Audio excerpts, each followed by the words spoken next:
എനിക്ക് കുഴപ്പമൊന്നുമില്ല അച്ഛാ. ഞാൻ നല്ല സന്തോഷത്തോടെയല്ലേ ചെയ്യുന്നേ. ഈ മുഖത്തെ സന്തോഷ അത് അച്ഛനമ്മയും കാണിക്കാനുള്ളതാണെന്ന് അറിയുകയും ചെയ്യാം. ഉള്ളിൽ എന്താ നടക്കുന്നതെന്നൊക്കെ ഒരച്ഛനായി എനിക്ക് ഊഹിക്കാൻ പറ്റും. അച്ഛൻ എന്തൊക്കെയാ പറയുന്നേ? അച്ഛാ, ഇതൊന്നും ഞാൻ ചെയ്യാത്ത കാര്യമാണോ? പിന്നെ കുറച്ചുനാള് കണിമംഗലത്ത് പോയി അവിടുത്തെ കാര്യങ്ങളൊക്കെ ശീലിച്ചു എന്നല്ലാതെ ഒരാവശ്യം വന്നാ ഇതൊക്കെ വീണ്ടും എടുക്കാതിരിക്കാൻ പറ്റുമോ? ഇപ്പൊ എന്റെ വരുണിന്റെ ജീവിതത്തില് ഇതിനൊക്കെ വലിയ സ്ഥാന.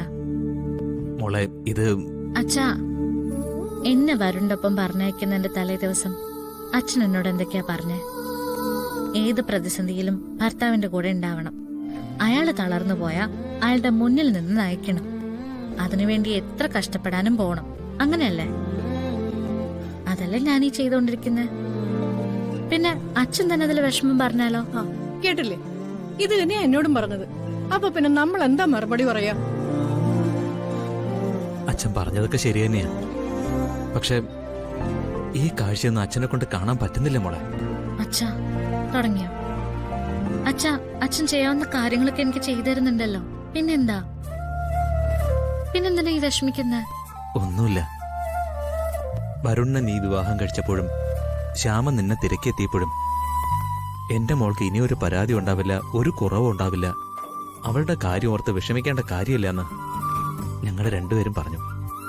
എന്നിട്ടോ? നമ്മളിപ്പോ ഇങ്ങനെ പറഞ്ഞിട്ട് എന്തേലും പ്രയോജനം ഉണ്ടോ?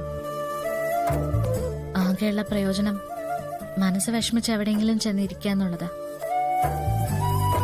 അമ്മയുടെ കാര്യം നോക്കണ്ടേ? വരുന്നൊരു ജോലി കിട്ടട്ടെ അച്ഛാ. പതുക്കെ പതുക്കെ ബിസിനസിന്റെ കാര്യങ്ങളൊക്കെ ഒന്ന് തിരിച്ചു പിടിച്ച് തുടങ്ങട്ടെ. അച്ഛൻ നോക്കിക്കോ, അച്ഛൻ ആഗ്രഹിക്കുന്ന ഒരവസ്ഥയിലേക്ക് ഞങ്ങൾ തിരിച്ചെത്തും.